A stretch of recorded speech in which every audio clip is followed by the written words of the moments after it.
That's good.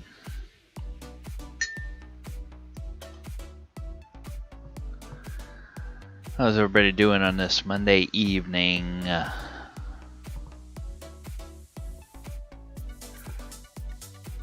Ready for a little exploration of the lore and the history of the ghost in D&D?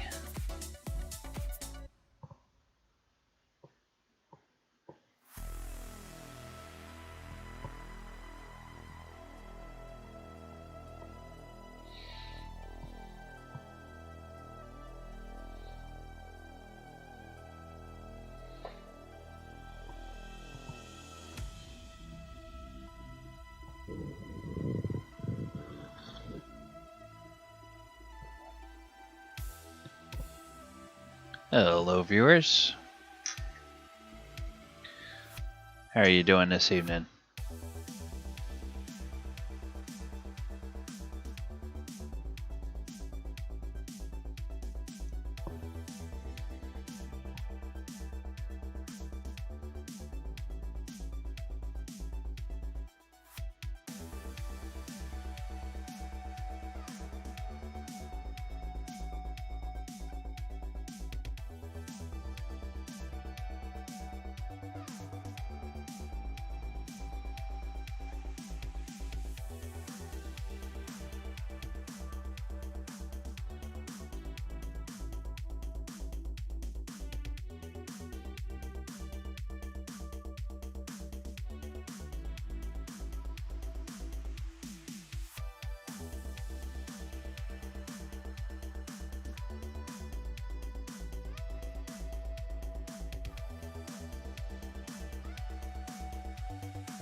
Hey there, Michael. How you doing tonight?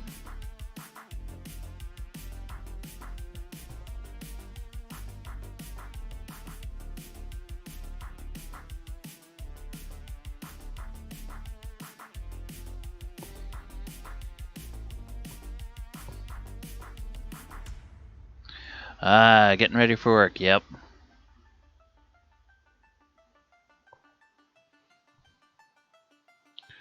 Well, we're going to be talking about the ghost tonight.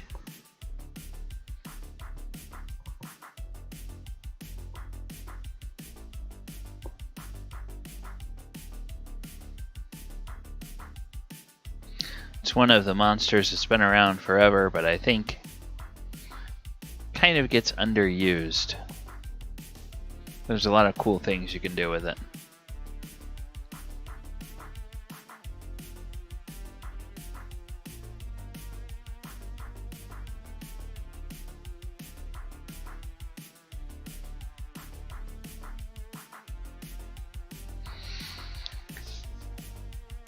Hey everybody, as we get ready for Monster Monday tonight, just want to remind you all that the music you're hearing behind me is courtesy of Stream Beats. Stream Beats is created by streamers for streamers. It's all put together by Harris Heller from Alpha Gaming. You can go over to streambeats.com and get all of the playlists, and you'll never get a copyright strike on your YouTube videos or live streams on Twitch or YouTube or other platforms when you're using StreamBeats music. So it's a huge variety of stuff, and it's a bunch of great playlists that a lot of fun to have in your background on your streams. Also want to say a big shout out to Mo over at the Tabletop Bellhop. Mo is the OG when it comes to all things tabletop games. You're looking for board games, party games, card games, tabletop RPGs, the classics, whatever. He has all kinds of links to every possible facet you can imagine, from industry and developer news to game reviews to podcasts and live streams of people that are playing and discussing all of these games. So go check him out at thetabletopbellhop.com. All right, and I'm going to go ahead and turn the music down because we're getting just about ready to get started here.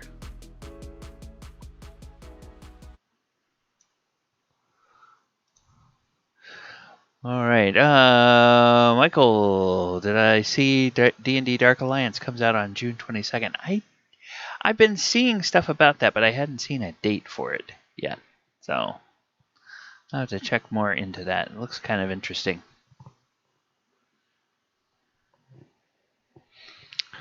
All right, everybody. Welcome to Monster Monday. My name is DM Gallibond, and this is Monster Monday for Monday, the 14th of June, 2021. For everyone in the USA, today was Flag Day, so hope you had a chance to fly your flag proudly and think on what it means that we have ourselves a country and all of the stuff it's been through in its 200 plus years of existence. I know that makes us kind of young as a country in terms of some of the nations of the world, but we've managed to do quite a bit in the time that we have been the United States of America. All right, tonight we are going to be looking at a monster that has been around in D&D since the absolute very beginning of the game, and that is the Ghost. And we're going to take a look at how this monster has changed and how it has remained the same. And I'm going to talk about some of the reasons I think it's underused, and some of the real hidden gems and features of the Ghost that you can find when you dig down into some of the resources from older editions. Remember, one of the things that I love talking about with Monster Monday is how you can reskin and create a unique monster, and a lot of times that means going back to older editions of the game and just picking little flavor features here and there that maybe have been lost by the wayside, and using those to inform how you run the monster in your D&D game for your players at your table. All right, so the Ghost. Well, let's talk a little bit about a description of the Ghost. From the basic D&D, the original D&D, some ghosts appear in forms related to their death. A drowned human might appear soaked in water, soaking all things around it. And the ghost of a person who died in a fire might appear cloaked in ethereal flames. That's how they describe the ghost in original D&D. Then in first edition, or AD&D, it said, ghosts are the spirits of evil humans who were so awful in their badness that they have been rewarded or perhaps cursed by being given undead status. So kind of interesting how there was a drastic change in the understanding of what a ghost was between the original D&D and by the time we got to AD&D. And then in 2nd edition, it kind of inherits a lot of what was in 1st edition. Ghosts are the spirits of humans who are either so greatly evil in life, or whose deaths were so unusually emotional that they have been cursed with the gift of undead status.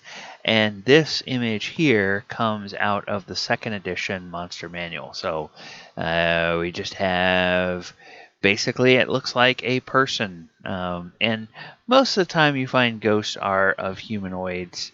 But as we'll see in some editions, they gave you templates for doing ghosts of all kinds of different things. Alright, so ghost lore. Now this is an image here of a ghost out of the ghost out of 5th edition.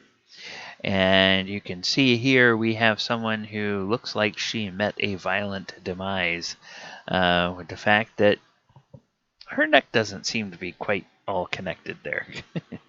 So, ghost lore, unfinished business.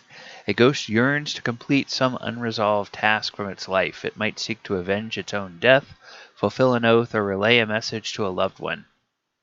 A ghost might not even realize it's died and continued the everyday routine of its life. Others are driven by wickedness or spite, as with a ghost that refuses to rest until every member of a certain family or organization is dead. And that is the lore of the ghost out of 5th edition. From 4th edition, we find that ghosts haunt forlorn places, bound to their fate until they are finally put to rest. Sometimes they exist for a purpose, and other times they defy death through sheer will. And then in 3rd edition, a ghost behavior usually matches its life. The spirit of a miserly person, for example, might continue to hoard wealth even though it has no use for such treasures.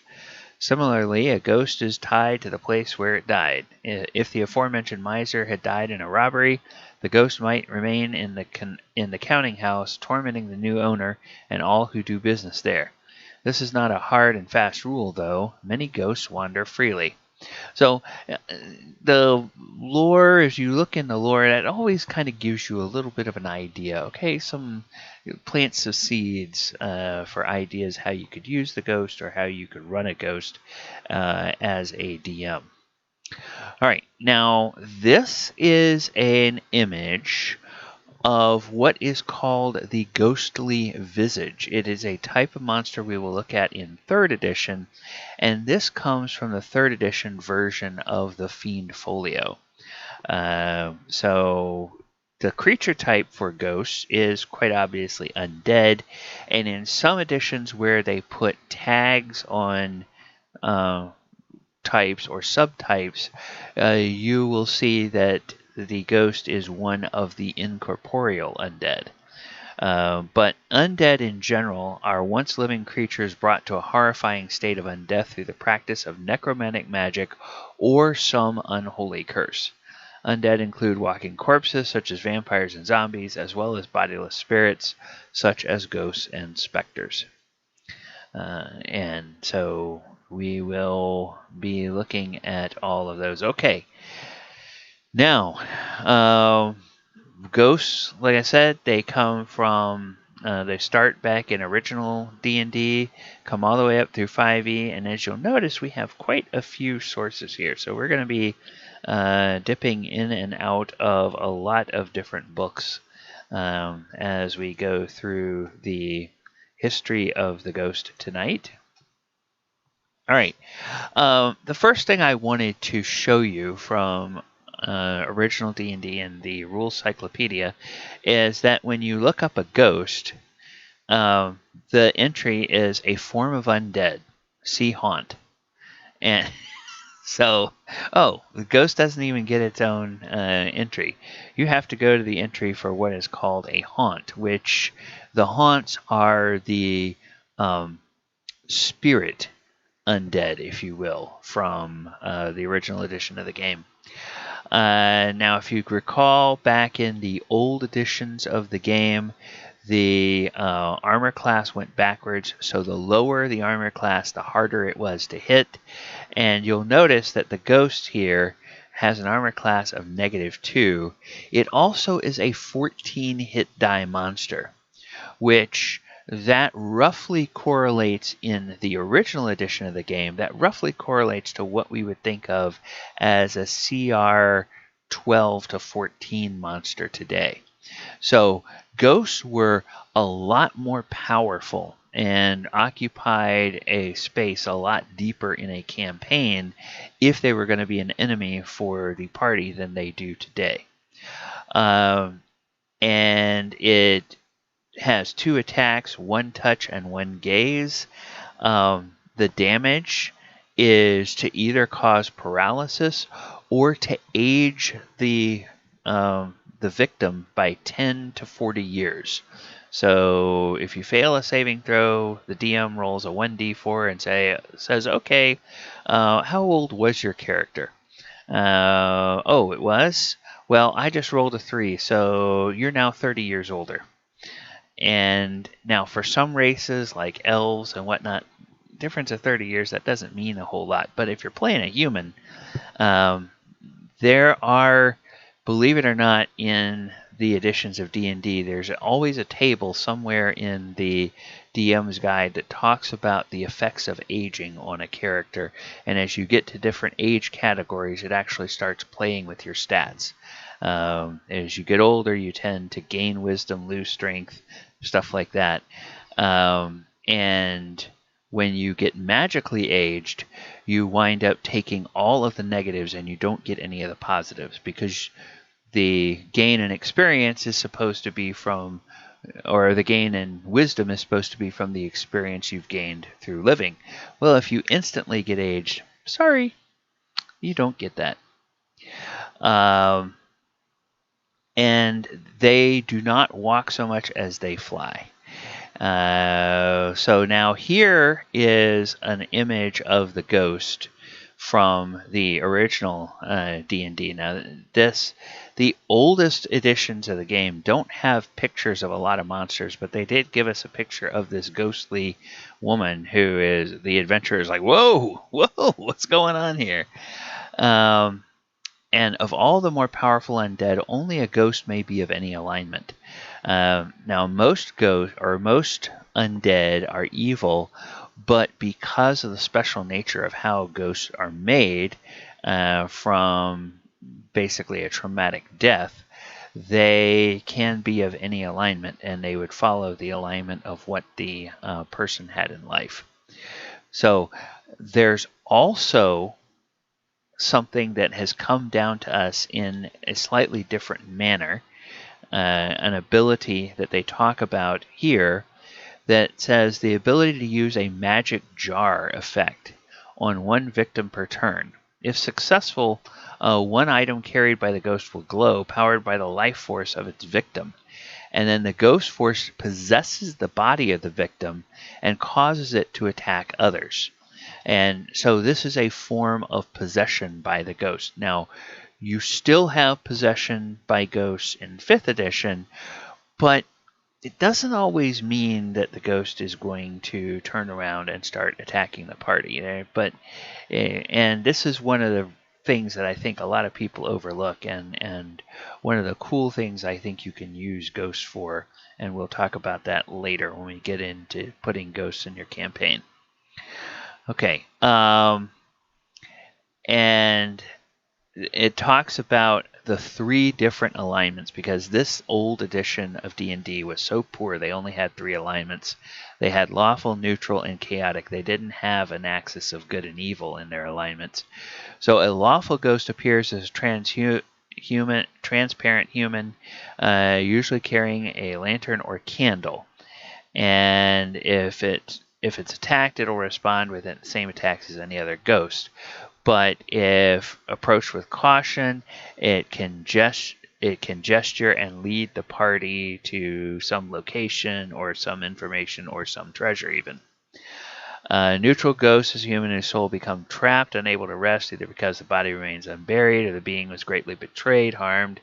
And if that type of ghost is aided and the body is found, it will rest in peace. And when aided, the neutral ghost will usually reveal its treasure hoard. The chaotic ghost looks like a nearly transparent bundle of cloth, and it can assume any form desired, but rarely that of a lawful or neutral ghost. Whatever the form, will always have a dark candle, torch, or lantern with it, and when first encountered, a chaotic ghost uses its magic jar spell immediately and begins attacking the party. So that was, you had a limited spectrum of what you could do with ghosts in the old edition of the game. But now also from that edition, in a resource called the Creature Catalog, you have a ghostly horde. And the ghostly horde doesn't appear in the 5e monster manual, but it does appear in a couple of the 5e published adventures. And what the ghostly horde is, it can only exist on deserted battlefields or in cities and towns where an army met a sudden and catastrophic defeat, usually by magic. It's created by the loser's desire for revenge and given form by fear. And every character who enters a battlefield where a ghostly horde could exist must make 3 saving throws versus magic wands. If the first saving throw fails, the character will see the horde appear. If the second throw fails, the character will see the horde prepare to charge.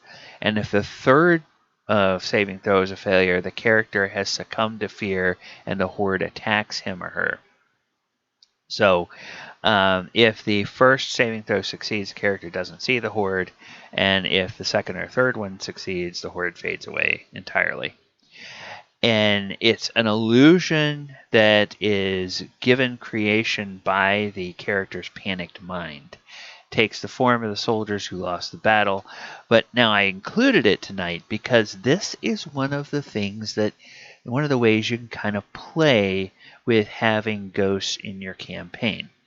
And if you look at a couple of the published campaigns in 5th edition, you will find information on the modern version of the Ghostly Horde and some of the properties that it has. But in this edition, it just is a 3-hit dice monster, attacks and saves as a fighter of 3rd level. And so, it just deals basically, while they didn't have the term back then, it basically deals psychic damage with its weapons. All right, now there's also in that same resource, the Creature Catalog, there's something called a Lesser Haunt. Remember how the Rules Cyclopedia put the ghost in the category of a haunt? The Lesser Haunt is basically just a spirit of some dead character or creature which is unable to rest and is bound to a particular location. And that location is often close to where the mortal body perished. And unlike the greater haunts, the Lesser Haunt cannot be destroyed, only laid to rest by some special means. And the haunt might require mortal aid to enable it to complete its task, and only then may they receive the haunt's XP value once it's attained peace. They're not nearly as dangerous. They cannot attack or cause damage, although the encounter with certain haunts may require characters to make saving throw versus spells or run away in fear. So once again, that's another little flavor thing that you can use with ghosts. If you look at the abilities of the ghost in 5e and you think, ooh, that's a bit harsh, I'm not sure I want to throw that at my tier 1 party, you can always say, okay, well, maybe I'll tone it down and I'll just have it be like a fear effect that causes them all to run away, and do something like that. All right, so now we move to AD&D or 1st edition. And the ghost in 1st edition is armor class 0, has 10 hit dice, and it keeps that effect where it will age you 10 to 40 years. And this is where, in this edition, is where you get the idea that ghosts are always evil. So they roam about at night in places of darkness. They hate goodness and life, hungering to draw the living essences from humans. They're usually encountered by creatures in a like state, in an ethereal state, although they can be seen by non-ethereal creatures. And a supernatural power of a ghost that the mere sight causes any humanoid being to age 10 years and flee in a panic for 2d6 turns. Now, a turn used to be 10 minutes. So you might flee in panic for 20 to 120 minutes from where you encountered the ghost. However, clerics above 6th level are immune to this effect, and all other humanoids above 8th level add +2 to their saving throws. So they can be possessed by the ghost, and they can also have that age. If you're trying to fight the ghost, they can only be struck by magic or silver weapons. So you can't just hit them with normal weapons, no matter how good you roll. And then there's a little footnote here. Any human, including dwarves, elves, gnomes, and halflings, killed by a ghost is forever dead. So you don't get resurrected in this edition if you get killed by a ghost. All right, and the Haunt also appeared in 1st edition D&D. This is from the Monster Manual 2. And again, the Haunt is kind of like a ghost light. So it's a restless spirit of a person who died, leaving a vital task unfinished. And it assumes either of two forms at will: a hovering luminescent ball of light, just like a will-o-wisp, or a nebulous translucent image of the Haunt's former body. And haunts are similar in appearance to a groaning spirit, specter, or ghost, for which they are often mistaken. Now, in this case, a haunt's attack will drain 2 points of dexterity per hit. And as a character's dexterity is drained, he or she will suffer penalties of lower dexterity. So now keep that in mind. You can decide, maybe instead of permanently aging my players, I might want to temporarily damage one of their ability scores. So maybe you'll take this thing and say, every time the ghost attacks, it has a chance to do like 1d2, 1d3 points of ability damage. And you can have it be strength, or you can have it be dexterity or constitution or whatever. When a character's dexterity reaches 0, the haunt will step into the body and possess it. And once the body is possessed, the dexterity will return to normal. And the haunt uses the possessed body to complete its fulfilled task, which is not necessarily always dangerous. And once the task is completed, the haunt will pass on to the final rest, and the victim will regain control of its body. And when the haunt leaves the victim, the character will have a dexterity of 3, and lost dexterity may be regained at a rate of 1 point for each 10 minutes of complete rest. And if the haunt's possessed body is slain, it will continue to haunt the place where its original body was killed. All right, so that is some riffs on the ghost in 1st edition. Now we come to 2nd edition.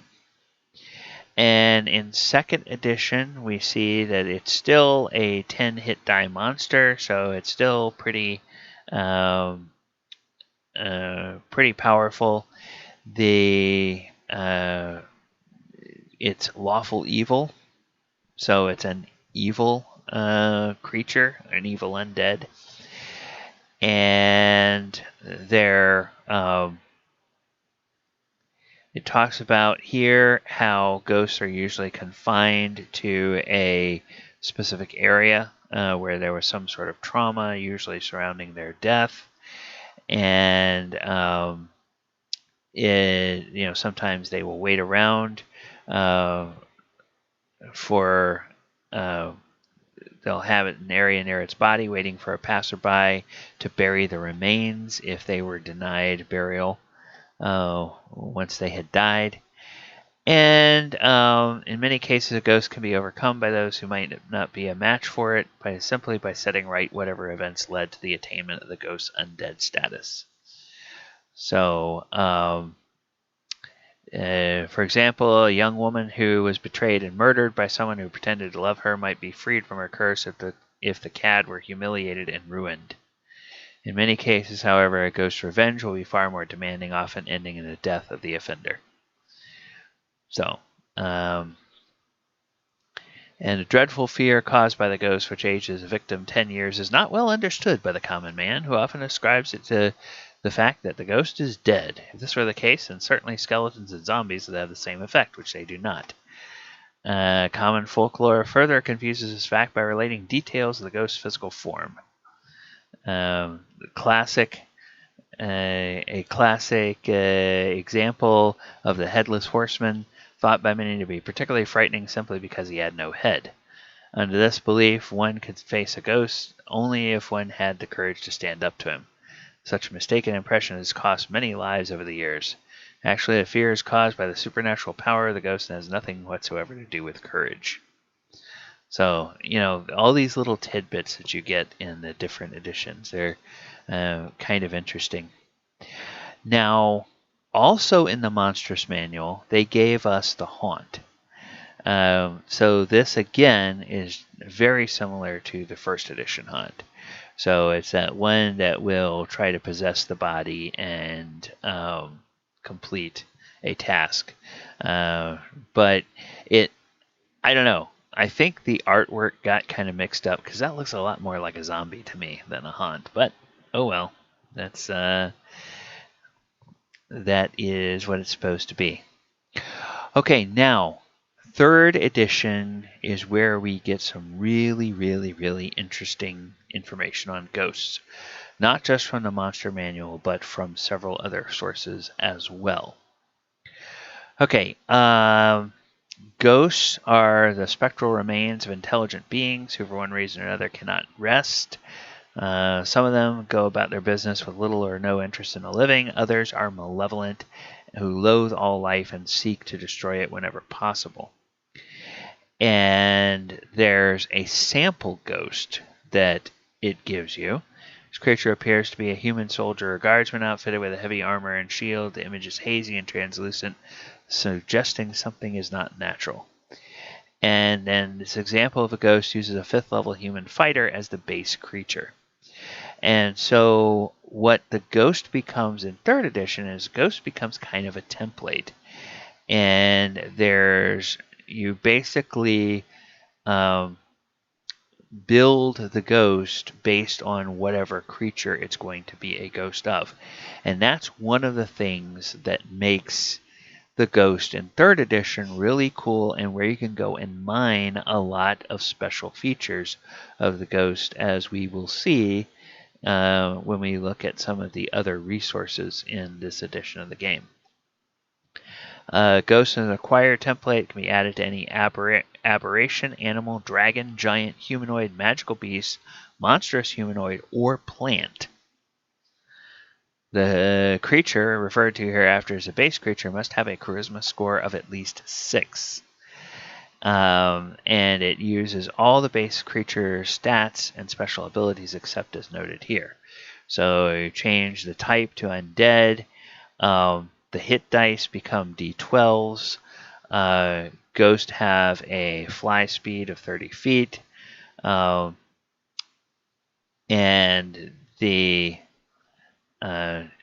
so the armor class is the armor class of the creature, but only when it's encountered in the ethereal plane. And its natural armor class bonus is +0, but it also gains a deflection bonus equal to its charisma modifier, or +1, whichever is higher. And it retains all the attacks of the base creature. And then the damage It uses the base creature's damage values against ethereal creatures, but against non-ethereal creatures, it can use its special attacks. And these special attacks are a Corrupting Gaze. A ghost can blast living beings with a glance, range up to 30 feet. Must succeed on a Fortitude save or take 2d10 points of damage and 1d4 points of charisma damage. Then there's a Corrupting Touch that deals 1d6 points of damage. And a Draining Touch that hits a living target with its incorporeal touch, drains 1d4 points from any one ability score it selects. So on each successful attack, the ghost heals 5 points of damage to itself. So it damages your ability scores and it heals damage to itself. And it has a Frightful Moan that causes, if you fail to save, it makes everybody panicked for 2d4 rounds. And a Horrific Appearance. Any living creature that views a ghost must succeed a Fortitude save or take 1d4 points of strength, 1d4 of dexterity, and 1d4 of constitution. So that's a pretty expensive attack there. Pretty special ability. And a creature that successfully saves cannot be affected by the same ghost's horrific appearance for 24 hours. And then Malevolence, this is that whole possession thing. Once per round, an ethereal ghost can merge its body with a creature on the material plane. And then they must be manifested and try to move to the target space. And there's a saving throw against that. And then a manifestation. Every ghost has the ability. A ghost dwells on the ethereal plane and is an ethereal creature. So it has to manifest, and there's a 50% chance to ignore any damage from a corporeal source. A manifested ghost can pass through solid objects at will, and its own attacks pass through armor. And a manifested ghost always moves silently. So, and then, if that's not enough, telekinesis. So it can use telekinesis like the magic user spell, and then it has to recharge. And in 3rd edition, the way the recharge work is you rolled a 1d4 and you had to wait that many rounds before you could do it again. Special qualities: it rejuvenates, and it resists being turned by clerics. And so there's a lot of cool things you can mine out of that if you want to take those and flavor those with your ghosts in 5th edition. Now, of course, what that means is if you pull some of those abilities, like especially abilities that do draining to 1 or more ability scores, and that means that the CR of the ghost jumps up significantly, so you can start throwing ghosts at higher level parties and make them a real threat.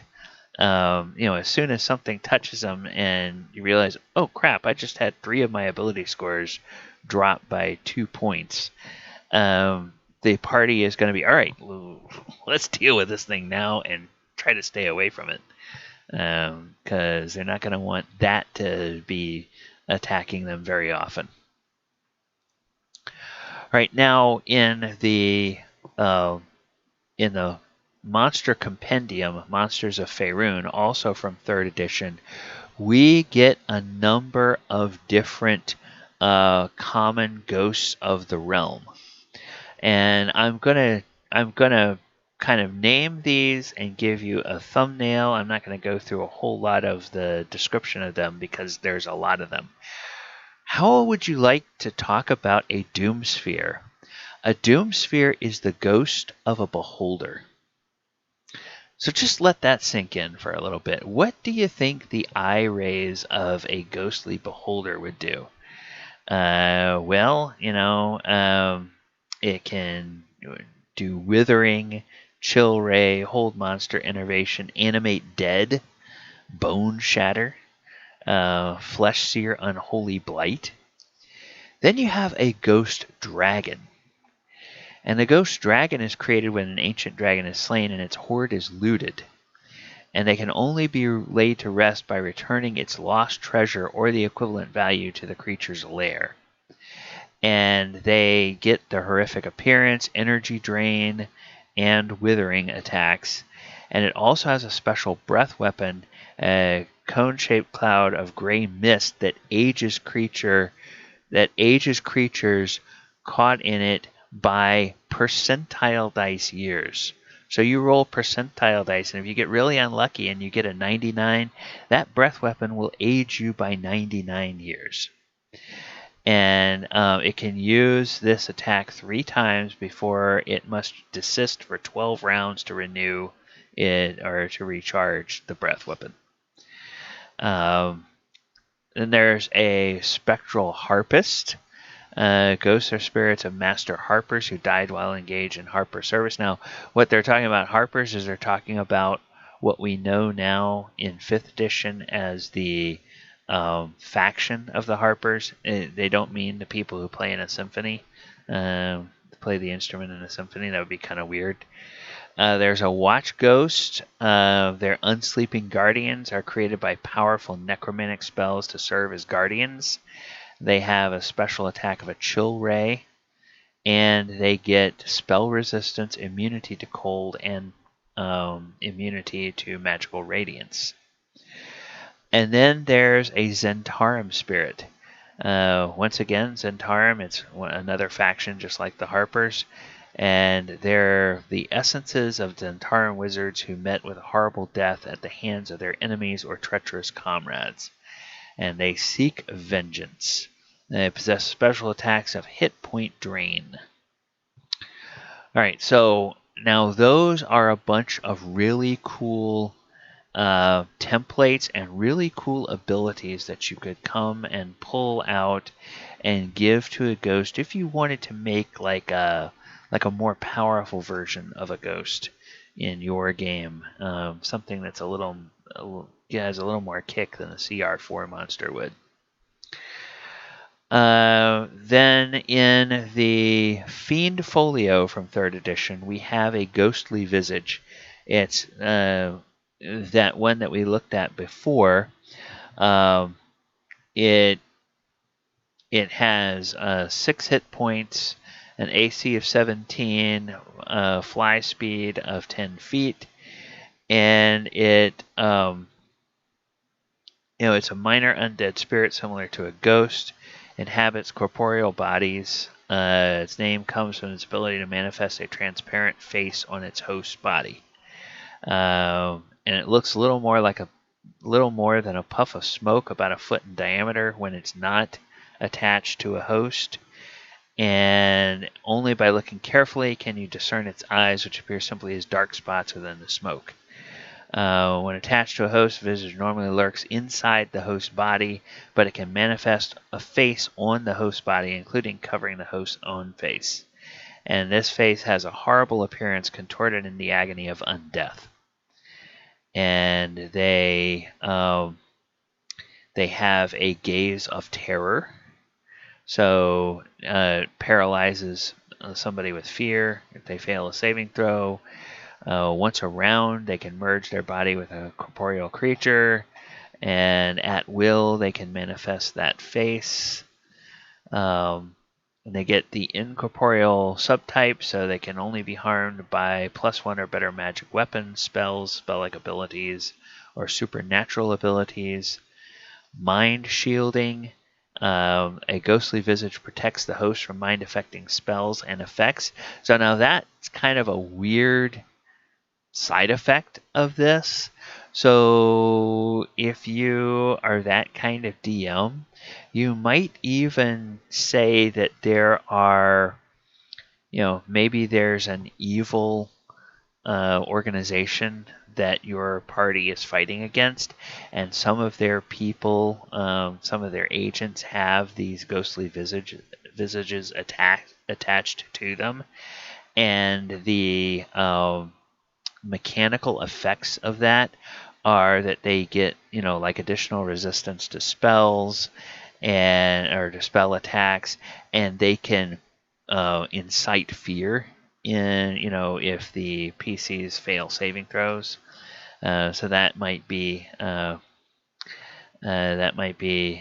something. And another thing, it gets skills. The Ghostly Visage has a +4 racial bonus on bluff and intimidate checks. So you would think that if it possesses a body, that +4 bonus probably carries over to the corporeal form as well. All right, then we go to 4th edition, and we'll talk a little bit about the Ghost in 4th edition. And as per usual, they do give us several different kinds of ghosts, and this one is really nice because there's a wide level range of ghosts in 4th edition. So you start off with a Phantom Warrior, which is a level 4 soldier, and it's got an AC of 18 and 40 hit points, and it has a fly speed of 30 feet, or 6 squares. And a Phantom Warrior patrols the location where it died, attacking anything it perceives as an enemy. Then there is a level 8 ghost called a Trap Haunt, and it has an AC of 20 and 52 hit points, and it can use the Ghostly Possession, which is a charm effect. And Trap Bound, a Trap Haunt cannot voluntarily move more than 100 feet from the place where it died. If it's forced beyond this range, it is weakened and unable to use its Ghostly Possession power until it moves back within range. It believes the only way to free itself from eternal torment is to lead other creatures into the same trap that killed it. So that, and it uses its Ghostly Possession to accomplish this. So it will possess people and draw them into the same trap that killed it. Then you have a level 12 ghost, which is the Wailing Ghost or the Banshee. This has an AC of 23 and 91 hit points. And the Wailing Ghost uses its phasing ability to emerge from the floor or nearby walls, surprising enemies. Uses Terrifying Shriek against all enemies except the one it's determined to kill. And against its chosen prey, it uses the Death's Visage, and Spirit Touch. And when accosted by multiple foes, the ghost retreats beyond their reach until its Terrifying Shriek recharges. So the Spirit Touch does necrotic damage. Death's Visage is psychic damage, plus the fear effect, and has a -2 to all -2 penalty to all defenses. And then the Terrifying Shriek also does psychic damage and pushes the target 30 feet away and immobilizes them. So it's a fear and psychic effect. And then finally, there's a Tormenting Ghost, which is a level 21 controller. And this ghost has an AC of 32 and 152 hit points. It has the Possession feature, has a Burst of Terror, which will push targets 5 squares and deal necrotic damage, and it will daze and immobilize enemies. Then Ghostly Terrain. So it can create ghostly terrain. Any creature that enters is immobilized, and the zone lasts until the end of the encounter or for 5 minutes, whichever is shorter. So, Spectral Shift. Immediate reaction when missed by a melee attack. It can shift 15 feet or 3 squares. So it uses its phasing ability to supply enemies a ghostly possession and forces a dominated creature to attack its allies. When possession ends, it uses ghostly terrain to cut off escape and might even surround itself with such terrain to discourage attackers while it recharges its ghostly possession. And then when enemies get too close, it uses Burst of Terror to scare them away. So those are all some really interesting types of ghosts, and gives you an idea of basically how you can ratchet up the abilities and ratchet up both the hit points and the armor class if you want to reskin the ghost as a more powerful monster in your campaign. And speaking of 5th edition, we now see the ghost. She really feels kind of watered down in this edition. Has an armor class of 11. So, it's not hard to hit. 45 hit points. Has a fly speed of 40 feet. It's immune to cold, necrotic, and poison damage. Immune to being charmed, exhausted, frightened, grappled, paralyzed, petrified, poisoned, prone, or restrained. And it is... it has damage resistance to a bunch of different types of damage. It gets ethereal sight. It can see 60 feet into the ethereal plane if it's on the material plane, and vice versa. Incorporeal movement, so it can move through other creatures and objects. Then it has a withering touch, which deals necrotic damage. And a horrifying visage. Now here's one thing that comes back from early in the game. And the horrifying visage, it will frighten somebody for 1 minute, and if they fail their saving throw by 5 or more, they age 10 to 40 years. So a frightened target can repeat the saving throw at the end of each of its turns, ending the frightened condition. And now notice this.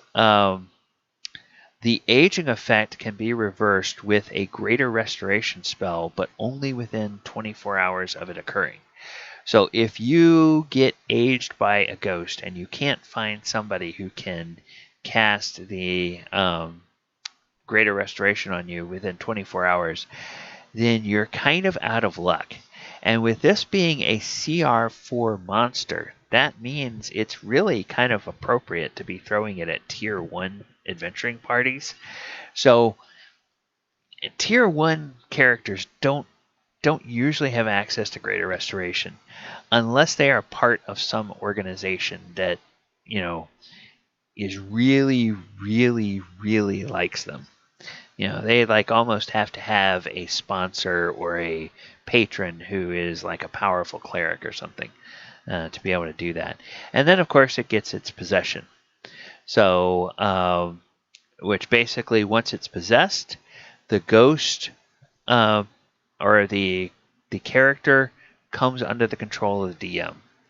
And the character does whatever the DM says for as long as the possession lasts.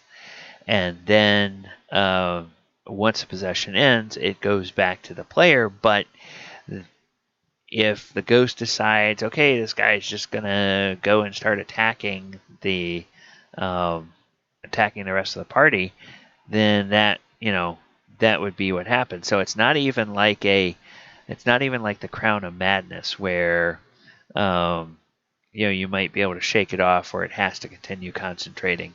It just keeps the possession going until it's ready to give it up, or until the ghost, until the body drops to 0 hit points, or the ghost decides to just give it up.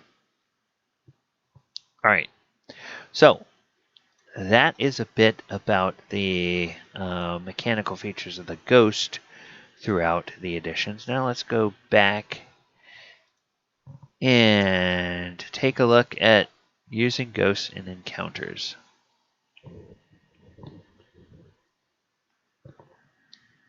All right, so we said that in 5th edition, the ghost is a CR4 monster. So to create a hard encounter with the creature for a party of 5 PCs, you would throw this at a level 2 party.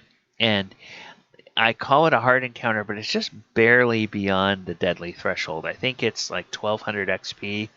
And for a second level party, the threshold that pushes something into deadly is 1,000.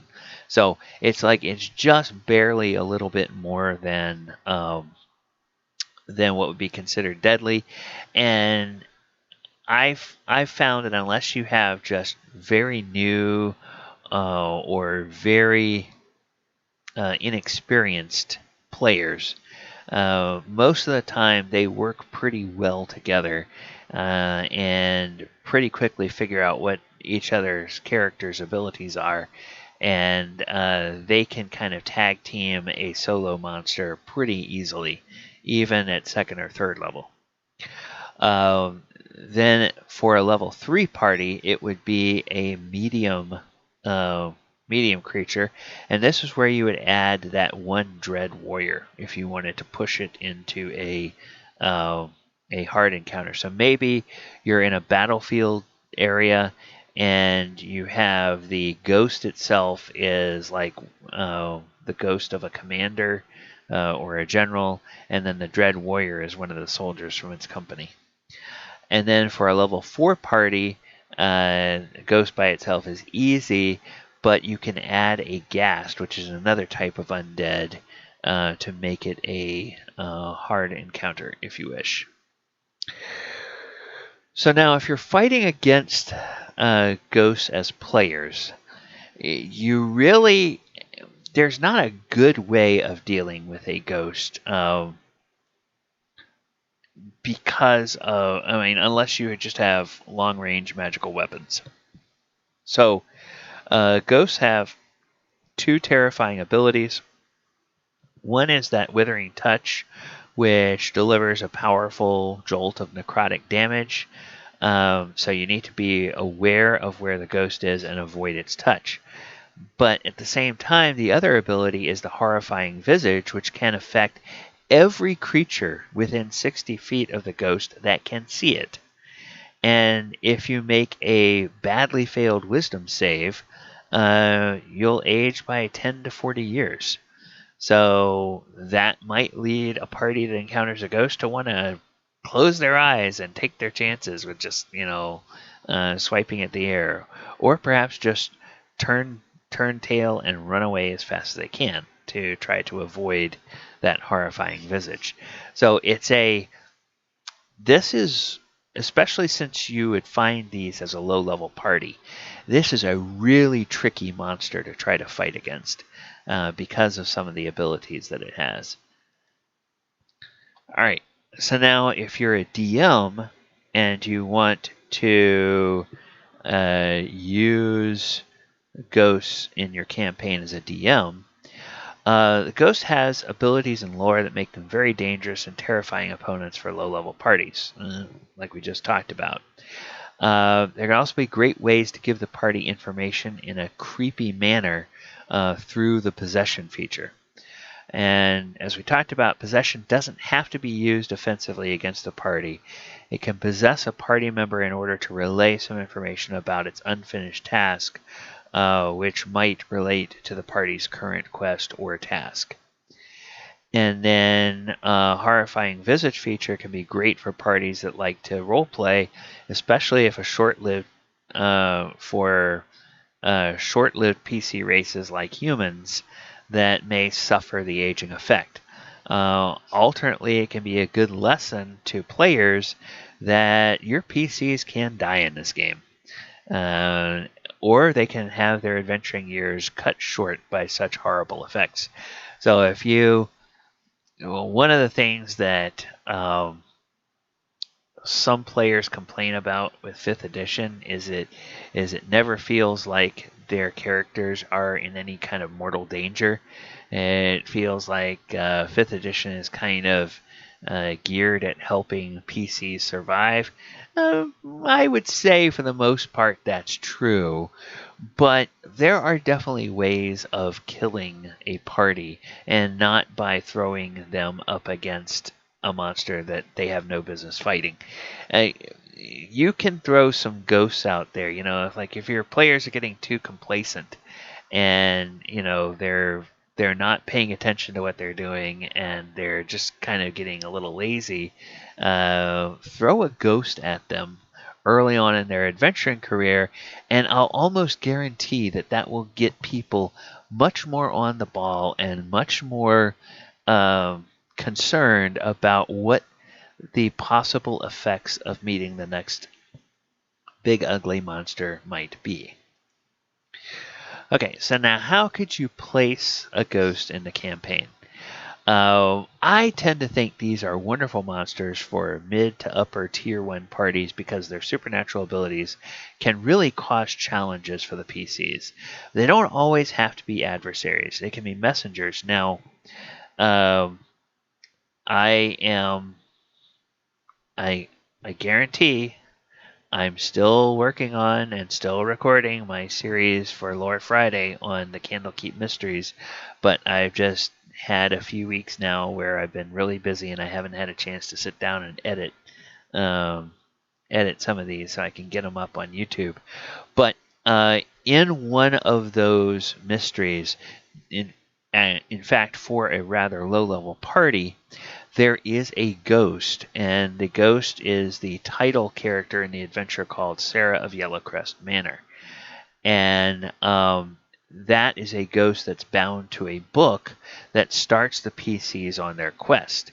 And there's some really good kind of stage direction for the DM in that book that you never want to take the agency away from the players and force a possession on them. So if you have a party that is really skittish and doesn't, they figure out that this ghost wants to communicate, but it doesn't have any way of talking, but it's sort of like pantomimes that it could use one of the characters' voices to talk, then the rest of the party might be like, no way. So it has some stage directions that the ghost can use to sort of convey or lead the party to a place where they can begin to pick up the clues of what is causing this ghost to be here and what happened to this Sarah of Yellowcrest Manor. So that's an idea that you could use of how you could put this into your campaign and have it not be necessarily an enemy that the PCs are expected to fight. All right, now, reskinning. So I think you'll agree that from what we've looked at and the way we've seen all of the different kinds of abilities that ghosts have had throughout the editions, you can have a lot of fun reskinning a ghost from 5th edition and just sort of flavoring it with things that come out of some of the earlier editions of the game.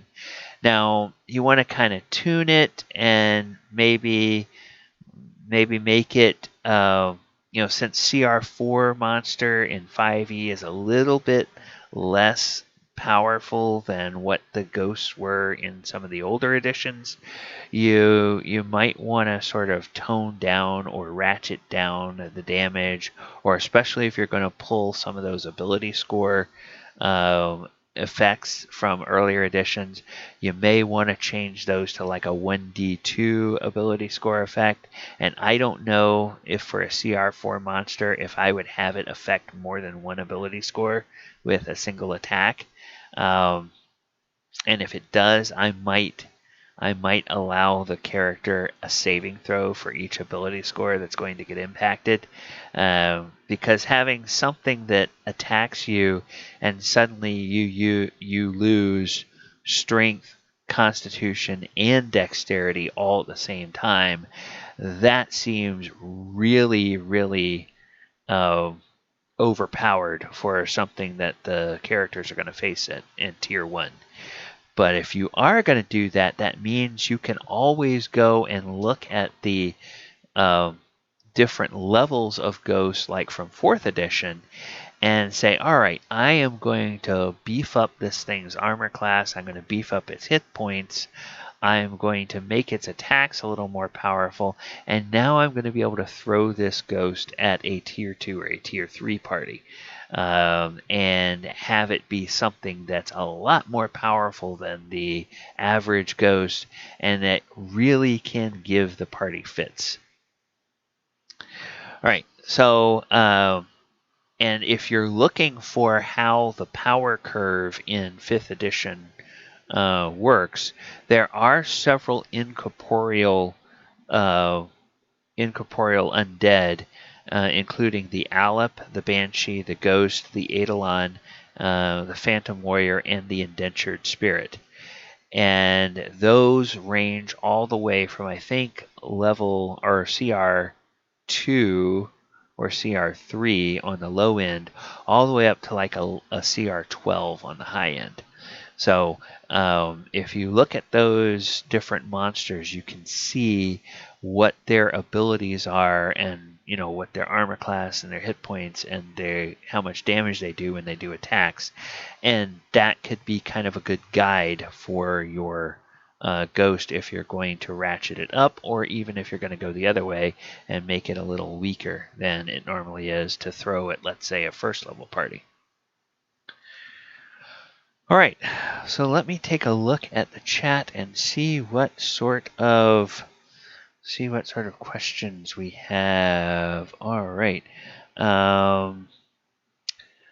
Okay. Yeah, Amish said Nightbot doesn't really care for links in the chat. So yeah. Doomsphere does sound epically bad, but awesome. Yes, I mean there's already the corporeal undead beholder. What is that? Death Tyrant, I think is what it's called. But then just imagine a spectral undead beholder in a Doomsphere. That would be pretty bad. And yes, you could have a ghost helper. And in fact, there's that one edition where they talked about ghosts being one of the type of ghosts we looked at was created by evil wizards to be guardians or helpers or whatnot. So you might wind up having like a Casper the Friendly Ghost that you would run into, and so maybe it almost would act like an intelligent unseen servant, and also something to guard the property while you're away. So like if you have a manor house in quiet little street in Waterdeep, and you wanted to make sure people weren't breaking in and trying to steal your stuff while you're off adventuring, just have a ghost guard the place. that would terrify most cat burglars from Waterdeep and deal with them pretty easily. Okay. Have I covered liches? Yes, in fact, I have. So if you go over to the YouTube channel and you look at the Monster Monday playlist, you can go and search back. There is one of the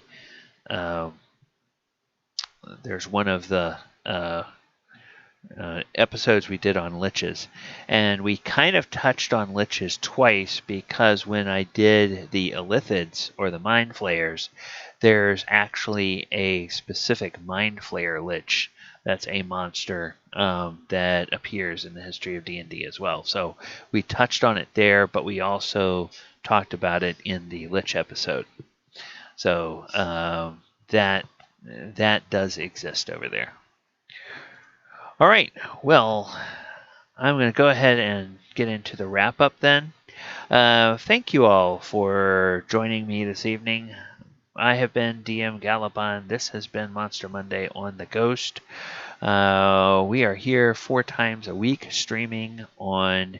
We're now streaming simultaneously on YouTube and on Twitch, so you can find us on both of those platforms live.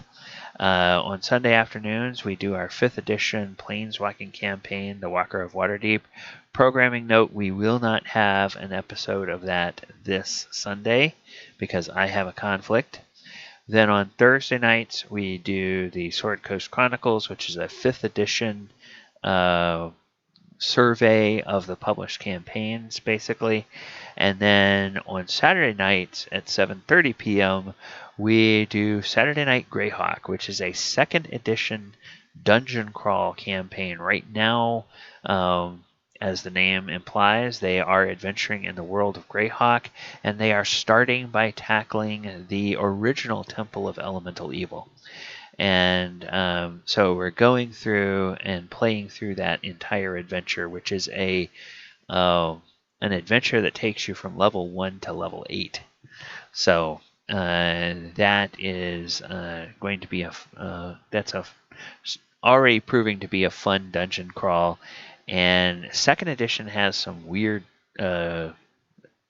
quirks in the rules that we stop and we talk about from time to time as we're going through our sessions there. All right, so you can join us for any of those live, and as always, the archives are over on the YouTube channel. And don't forget, we have the Patreon if you want to help us out and help us get be able to do more content on the channel. All right, everyone. Thank you so much. I am going to go ahead and put us over on the end credits here, and then I am going to go and I am going to see if there is anybody from the small streamer community who is streaming something this evening, something fun that we might go and raid. So let us take a look at that.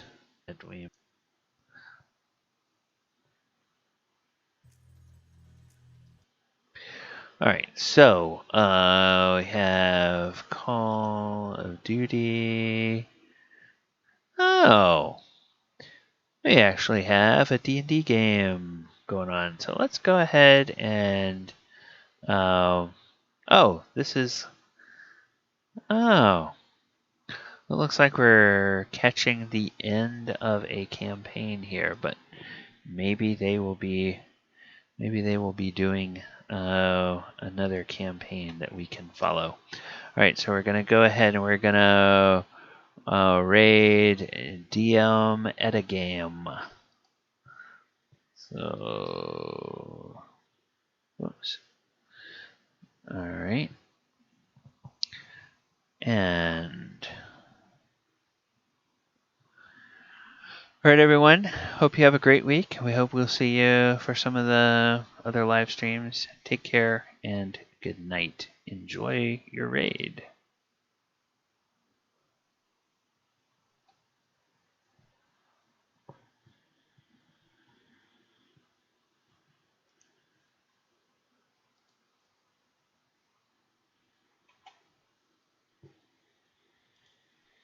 He's expecting you. It's about your sister, Tom. Yeah, he's also expecting you. About that. Tom, you actually left off very well with him. I know. I might have to go. I think I have to go somewhere else. Hey, thank you for the raid. Thank you. Oh, thank you for the raid. But anyway, yes. We're almost over. Oh, I should probably fix your health bars. We still got a little time, so It doesn't really matter at this point. we're just gonna go right back into the sandwich. Looks like I'm off to the end. Nah. Tom, are you gonna go with Mark? Because you don't have to. No, Mark's gonna go off on his own journey. Unless Law says he's dead. Well, I'm going with Frog. no, that is the law I'm supposed to tell people. So, Mark, the party you're Yeah. bringing is Ashala, Frog, Valia, and you. Yeah, I'll invite Gwen to join us. I figure